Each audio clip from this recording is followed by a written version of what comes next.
From the Windows, Doors, and More studios, your one-stop shop for all your kitchen and bath needs. The Pat Miller Program. Whoa, 92.3 FM and 1190 AM. Depend on it. And welcome back with you here on the Pat Miller Program here on this Saturday. So we're talking to our good friend that normally was on with us every week on Tuesdays, but he's one of them that I had to make sure is with us every week now on Saturday. From Real Clear Politics, our good friend Philip Wegman. Philip, welcome to Saturday, sir. Thank you for having me. And what better way to spend a Saturday than hanging out with Pat Miller? Oh, I can think of only about 20 or 30 better ways, but I'm just thankful you couldn't come up with anything better. So for you there now in the D.C. area, just overall general malaise. It seems like everybody's mad at everybody. Everybody's turning on everybody else. We now have Democratic insiders, and I'm using air quotes here, that are running to places like the New York Times and CBS, and they're starting to dump in earnest on the Biden administration. Does Joe Biden and his minions there, do they not have the absolute control of all things Biden administration that one would think a president might have? They have absolute control over the administration in terms of what the different agencies are doing. Make no mistake, Biden and his folks are in control of the government. What they don't have control over is the perception of the president as he begins to campaign for re-election in 2024. And I've got to tell you, Pat, the question of the president's age was the one hot-button topic that you didn't want to ask about at the White House press briefing. And you didn't want to ask the President of the United States about his age when you got a chance, because it was very clear that if you pressed them on this issue, then they were going to, at very best, put you in a penalty timeout. Yeah, lock you out. They're very sensitive about. But now, with Special Counsel Hur's report, where he argues that the president is a old man with poor recall, those are the words of the special counsel, he has broken the dam, and now you have every outlet, from the big networks to the big papers and others, who are really questioning and asking the obvious question, which is the president at 81 years old, is he ready for this slog? Is he going to be prepared to run for re-election? And, my little editorial here is it's about time that other folks started asking those questions too, because sometimes it was pretty lonely when you pressed them on it. Well, yeah, and I get a little bit. Don't hit the president himself with it while he's on his way to the helicopter. It looks like a personal affront, which I don't think it does, but some people were saying that. But when you're in the press room or you're in the back of Air Force One and you're talking to Karine Jean-Pierre or you're talking to John Kirby or to someone else related to the president, it had gotten to where if you even ask a subordinate about a question with regards to the president and his mental health, you become persona non grata. Mm-hmm. Exactly. And I think that what we're seeing with a lot of these Democratic sources, who, of course, most of them are talking anonymously, some of them are putting their names out there, like David Axelrod, they're speaking publicly about this, and to their credit. But for some of these guys, I think what it boils down to is that they had dismissed all of the reporting and questioning of the president's advanced age by saying, oh, well, this is just coming from political opponents. And we've talked about this before, Pat. The president has good days and bad days. Yep. He's an older guy. I was one time on the receiving end of some rather unkind words from him. He didn't like one of my questions. But, there's also reporting to back up these doubts now. We saw the report from the special counsel. We've seen the days on the White House schedule where the president has no public events. We've heard him sort of slow down. Yes, he can read a speech off of a teleprompter, but the old Joe Biden, the guy who is going to work a rope line and who was truly at his best one-on-one with voters, I think I saw it in South Carolina in 2020, that guy, he's lost a bit off of his fastball. No, and that's something I've heard on several broadcasts. I heard one overnight last night out of Boston, and they said basically the same thing. It's not that he's not what he was when he was in the Senate. He's not even what he was 4 years ago. Yeah, and we've got to keep in mind, your heart kind of goes out to these guys. Yes, as a journalist, like, you got to hold their feet to the fire. It doesn't matter whether they're a Republican, a Democrat, man or woman. You hold their feet to the fire because they signed up for this job. But at the same time, there's a human element here where you think, my goodness, being president of the United States, sure, it comes with some perks, the motorcade and, the Oval Office and everything else, and an extraordinary amount of power. But it's also an extraordinary amount of responsibility. And, Biden's aides and handlers, they can try and clear his schedule and make it easy on him. I've spoken to some former White House aides who said that they would try and schedule any public appearances, in the middle of the day when the president was most fresh. But, all of the difficulties and responsibilities that come with that job, they weigh on even the most energetic of presidents.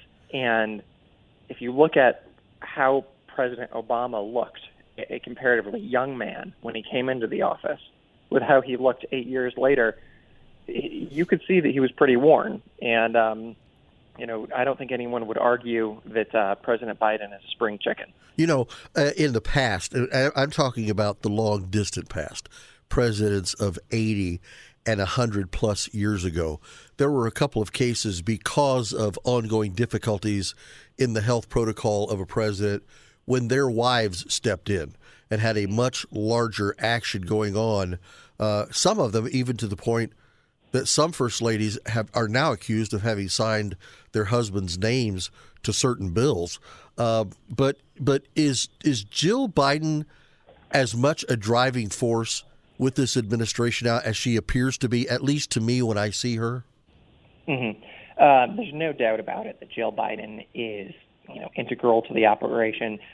She's probably his closest advisor. I don't think we're in a position where, we've got Edith Wilson sort of covering for President Wilson just yet. But, Jill Biden, she knew what he was signing up for when he decided to run.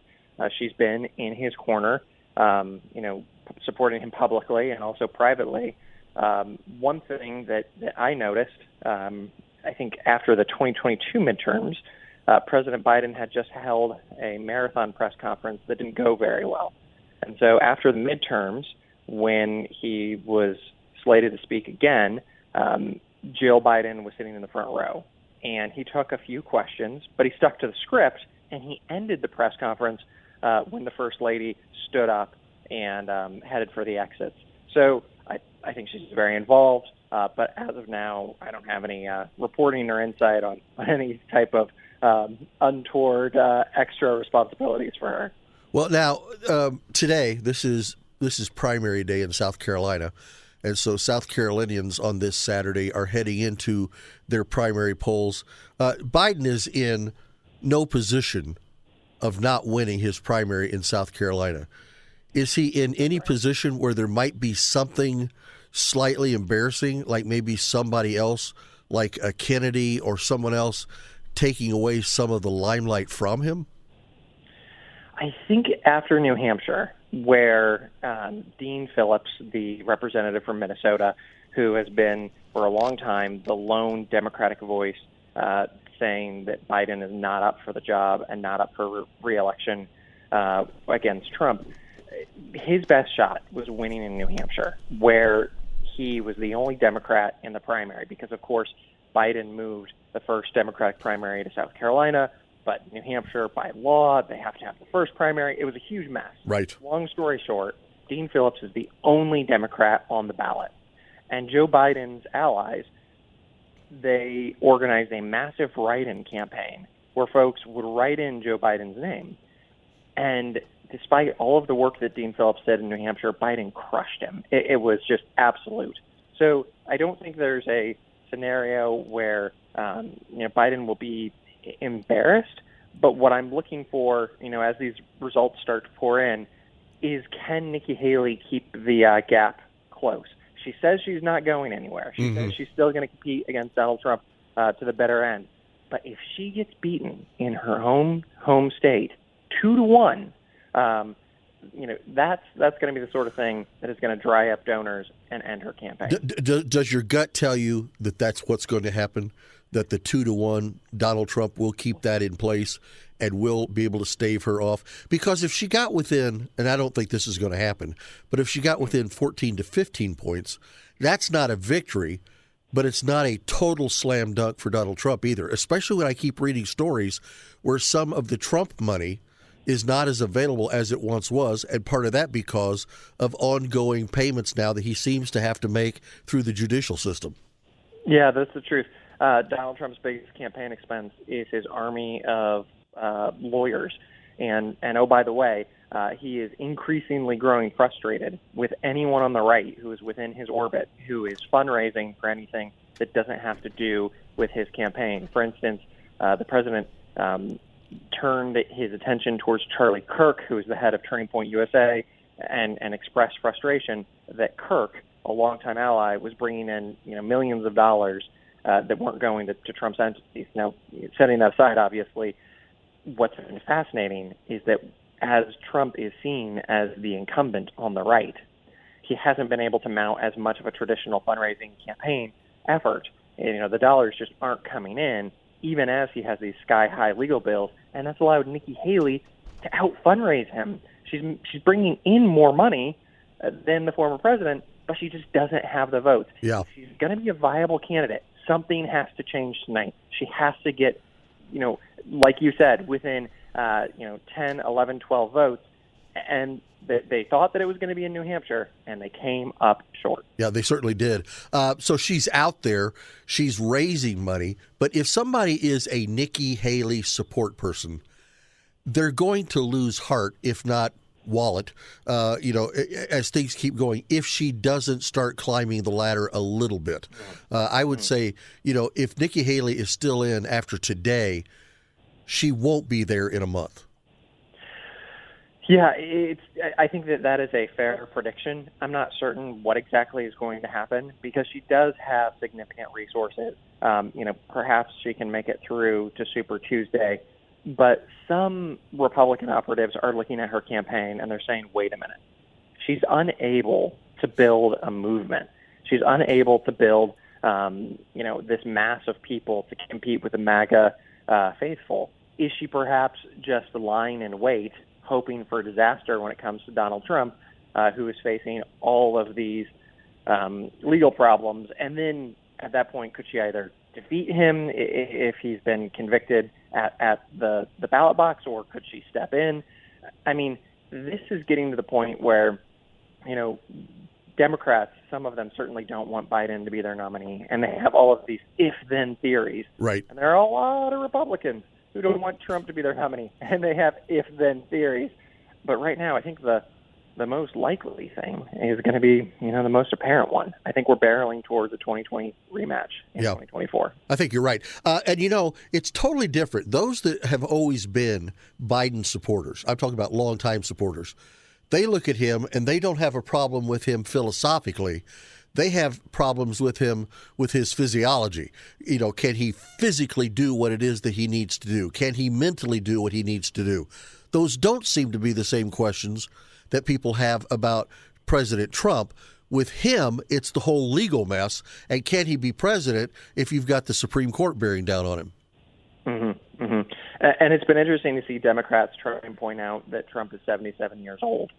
And that's true. But I've got to tell you, while the former president is pretty combative and argumentative and persnickety, it seems like he is in a very different category than Joe Biden. Yeah. And, that's no offense to the current president. But, Nikki Haley has a line that seems to make sense on paper. And she argues that whichever campaign ditches their elder statesman first is going to be the one who wins the White House in 2024, and that makes sense on paper. But Nikki Haley can make all that argument all she wants, but if she can't emerge victorious from a primary, then it's just going to be an interesting footnote on the way to a third Trump nomination. Yeah, if everything on paper made as much sense as it did in reality, I wouldn't be sitting here with you on a Saturday. I'd be on some beach somewhere. As long as we've talked a little bit about vice presidents, let's go to the former vice president, an article that you had this week in Real Clear Politics. If folks want to follow Philip, you can do that. Just go to realclearpolitics.com, click on authors, and that's where you'll find Philip Wegman. You'll not only find this article, but all of his previous articles. And you say Pence launches $20 million effort to defend conservative principles. Okay, defend them how, and defend them against whom? Yeah. So your first question, defend them how, Pence has drawn up a blueprint where he is going to be supporting conservative candidates on the ballot, and then he's also going to be advocating for conservative legislation on Capitol Hill. Defend them from who?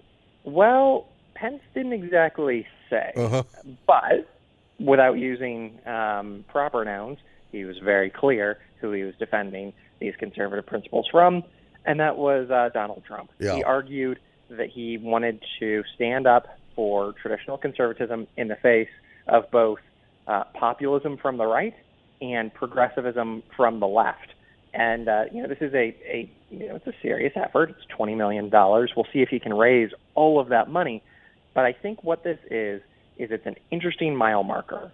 Mike Pence, the former vice president, is very well respected among some in the party, and yet when he makes these arguments about principle, it's clear these were not electoral winners. This did not bring him success in the GOP primary. Can he defend these principles the way that he wants to? And the reason why I think this story is so interesting is it is the latest chapter in the ongoing split between Donald Trump and Mike Pence, and it's a mile marker for how Pence, a sort of Reagan throwback, is advocating for what the conservative GOP used to be as Trump continues to remake it in his own image. Yeah. Take the Pence positions, everything that he's doing and what he's doing now and everything that he wants to do in this effort. If this had been the playbook for Vivek Ramaswamy, would that have had more traction than Mike Pence, because Mike Pence is the guy that was unfaithful to Donald Trump? I mean, that's the big thing I keep hearing echoing, which, if we ask somebody on paper, should you be more faithful to your Constitution or to a candidate, everybody would say, well, to the Constitution. Well, yeah, unless it's Donald Trump. Well, and this is a question that has been put to a number of aspiring vice presidents. Elise Stefanik was asked recently if she thought that Mike Pence did the right thing, and if she would have done what Mike Pence did. And she responded that no, she would not have certified the election. This is, an ongoing argument. And there are a number of folks on the right who do not want to revisit some of the decisions that Donald Trump made, especially when it has to do with the Constitution and rule of law. And so Pence's team, they seem to be leading a lonely crusade where they are arguing for these first principles in terms of the Constitution. And then they're also advocating for things that, frankly, are not popular among the party right now. Pence is going to be arguing for free trade among free nations. Well, NAFTA is not popular right now. He's also going to be arguing for the United States standing up for Ukraine, which is something that is increasingly not popular on the right. So it'll be interesting to see how he navigates things. But, yeah, to your point, the number one gripe that I hear from the MAGA faithful when it comes to Mike Pence is that he did not do, in their minds, the right thing on January 6th. Because he didn't do what Trump wanted him to do. Listen, Philip, thank you so very much for making sure that you were part of our first Saturday broadcast of the Pat Miller Program, our weekend wrap-up. And we'll be doing this with you, I hope, each and every week as we move forward. But from Washington, D.C. and Real Clear Politics, for your time today, Philip Wegman, thanks so much, my friend. Hey, thank you. See you next Saturday. This is the Pat Miller Program on WOWO, 92.3 FM and 1190 AM, and on the WOWO app. Hey, welcome back. It is the Pat Miller Program. Very glad that you're with us. Our thanks for Philip Wegman being with us out of Washington, D.C., Real Clear Politics. Terrific young man. Always glad when he's part of our program. Speaking about terrific young people, right here in Indiana, a teen worker at a car wash.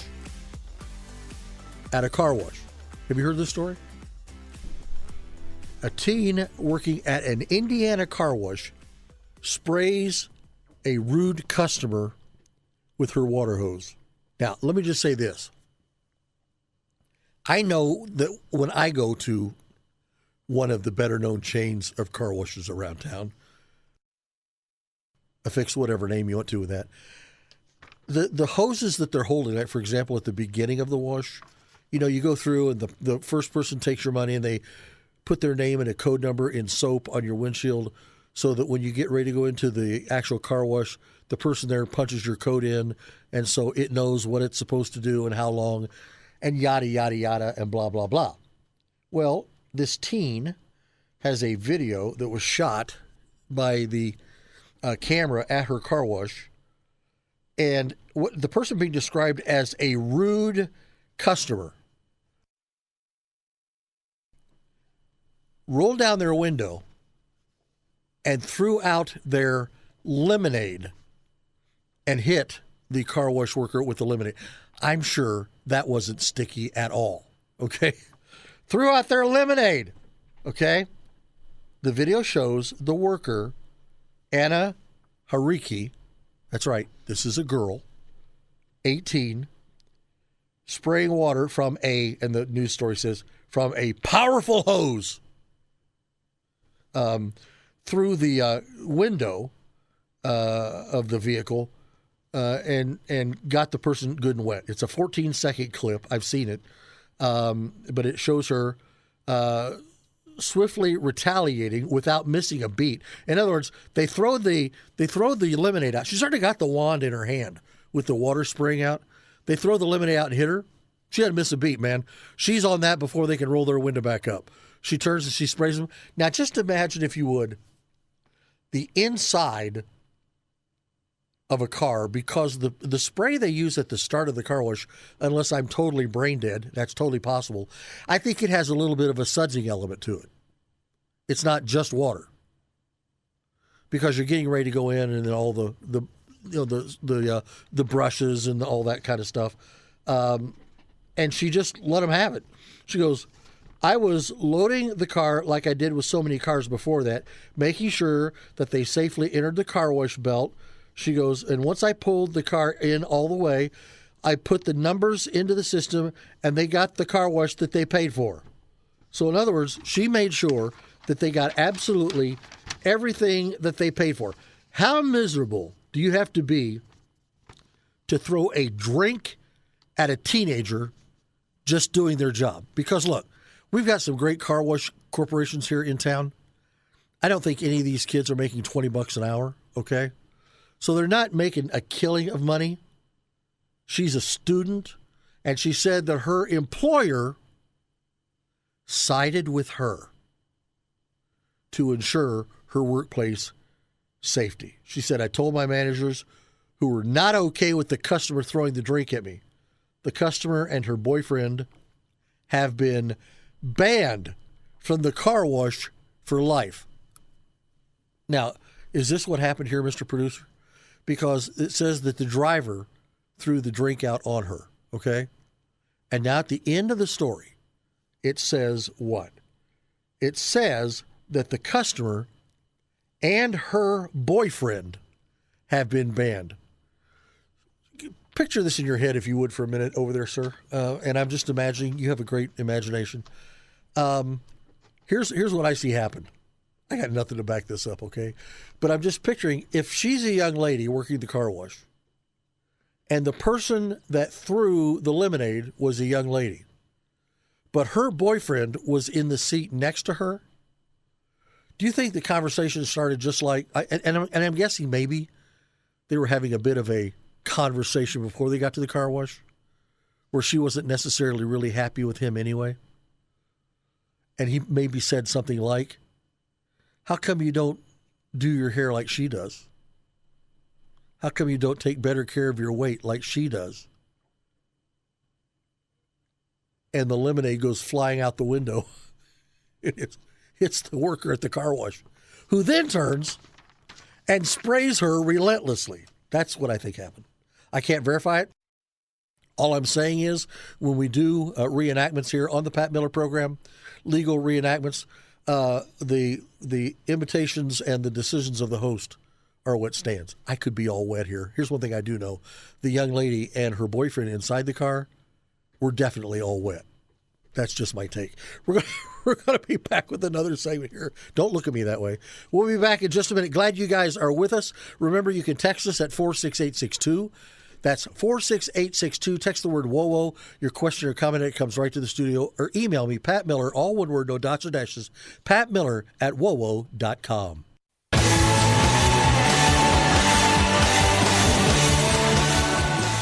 And welcome back. It is the Pat Miller program as we continue to motor through Saturday afternoon.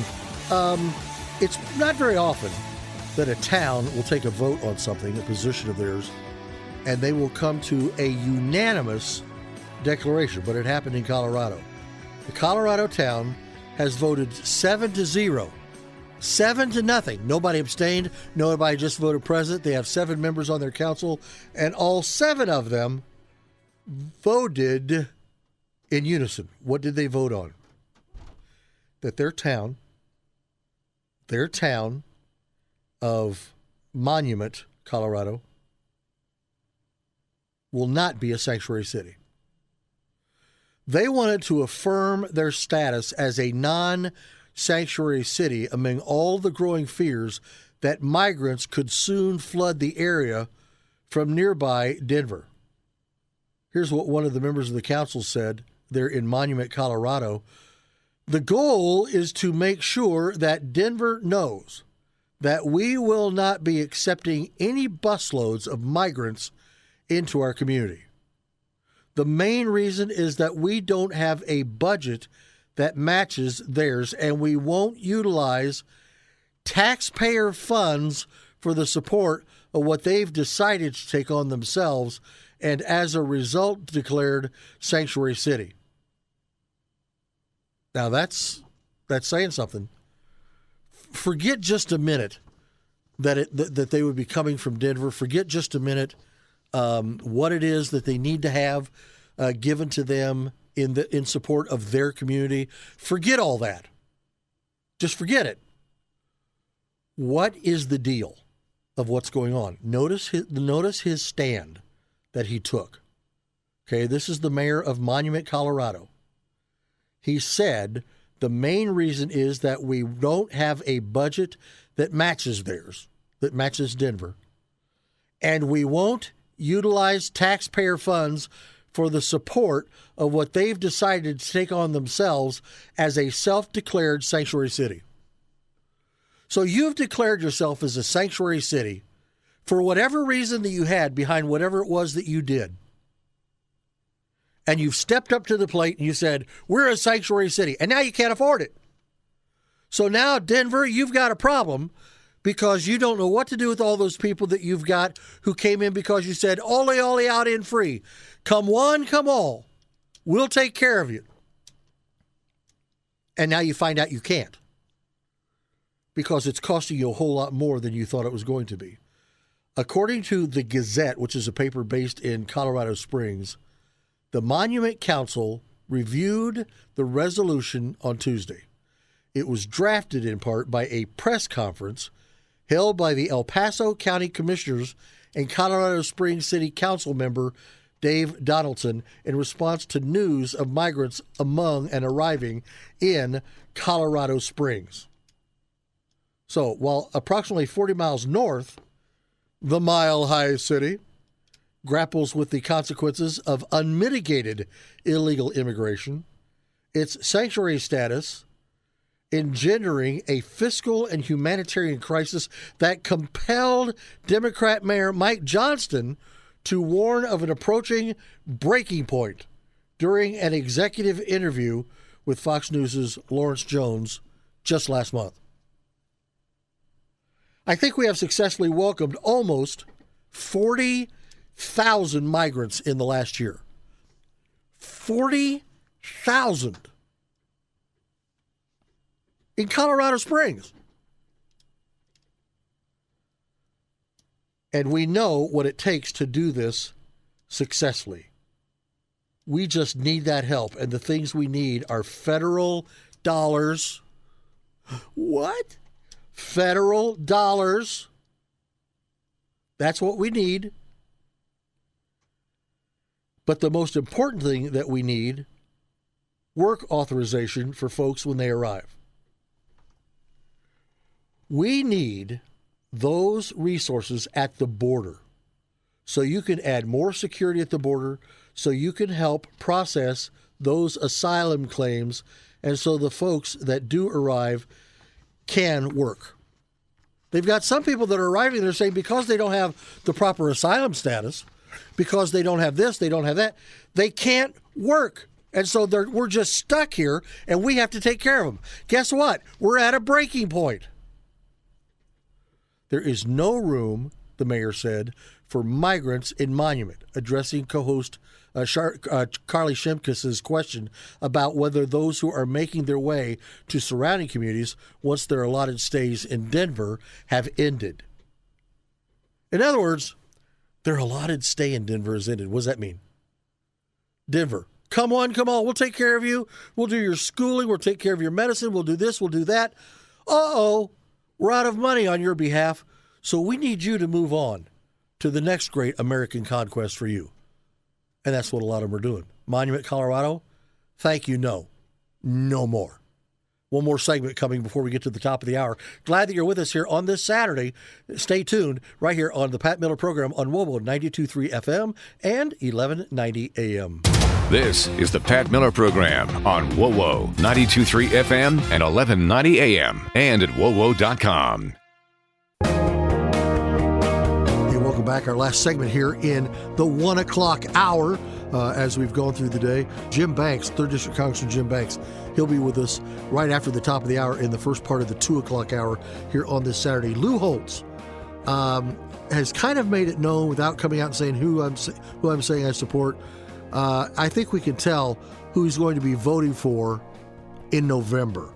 While not yet official, it looks like former President Trump and President Biden will face off in this year's election for the second time in a row. And I think that is a little obvious. I think that is what's going to happen. Look, okay, it might not be what happens. Here are the two outliers. Number one, if Donald Trump gets so wrapped up in the legal ramifications of everything that he's going through that even with somebody with the strong persona of a Donald Trump just cannot seem to be able to pull it together, and that they in fact will be able to do what needs to happen, he'll have to pull out of the race. Now, if it comes to that, he'll be like, Kim and I watch veterinarian shows, and there's some that we like. Dr. Pohl there in Michigan, the couple in Cedar County at the Cedar County Veterinary Hospital there in Nebraska. But when you watch them, there's one animal that is so predictable, and that animal is a pig. Whether you're picking them up to do an operation on them, you're picking them up to stick them with some kind of a shot for, either overcoming an illness or to vaccinate them, or you're just picking them up, they'll start to squeal like you can't possibly imagine. Well, what's going to happen is with Donald Trump and gang, if in fact Trump starts to be in trouble, he will squeal. With great fortitude, he will begin to start to cause a great deal of scuffle for anybody and everybody that happens to be around, and he won't stop squealing until you put him back down. It's so amazing to me when I watch those pet shows, these veterinarian shows. Have you ever lived on a farm, Mr. Producer? No? Okay, you ought to see this one show out in Nebraska. You can have a perfectly good pig, and you pick it up the squealing starts at very high decibels, okay? And it just squeals and squeals for no real reason. And then as soon as you set it down, it stops. Tail starts wagging, off it goes. Well, what's going to happen here is you're going to have some squealing. If, in fact, something should happen that would cause Donald Trump to remove himself from the ballot. Do I want that to happen? No, I don't. I don't.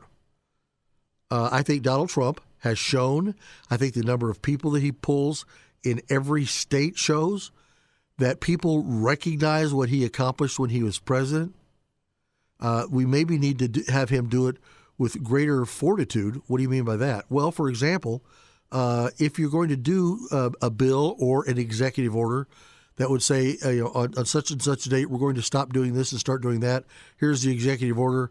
And then you got to write in there, and this cannot be done, this cannot be overwrought unless you have X number of people signing in at the State House to say, okay, that's enough of that, this is over. If you don't have that, the pig is just going to squeal. Now, at what point does the financial problems for Donald Trump, I mean, because now we're talking what, $360 million in all these all this retribution that they're putting on him, and he can't have anything to do with his businesses. What's the latest I heard? He can't operate any of his businesses there in New York for 3 years. So you've got $360 million plus how many millions in income that's not going to come into the organization? Lou Holtz, who, in my view, was a fabulous coach for the University of Notre Dame. And he was other universities before and one university on the East Coast after. But nothing really compares, at least in my head, with what it was that he did while he was, in fact, at charge at Notre Dame. He said, we need to coach America back to greatness. That's saying more than just saying, make us great again. That's saying more than just hand it to us. That's more than just saying, take the bad guys and beat them up. We need to coach America back to greatness. He was given the Medal of Freedom by the president back in 2020. He said, it's the highest honor or award you could possibly receive, and I receive it with mixed emotions. First of all, I'm humbled. There are many more people, far more worthy than me, I can assure you. Nobody is more appreciative than me. Nobody. So I'm excited to have the opportunity. But then he turned around and said, we have to get America and we have to coach them back to greatness. How do you coach somebody? This is what that play looks like. This is how successful teams that have run that play, here's how they did it. If we're going to do it, this is how we need to do it. So let's buckle up and let's get there and let's get going. Podcasts by Federated Media.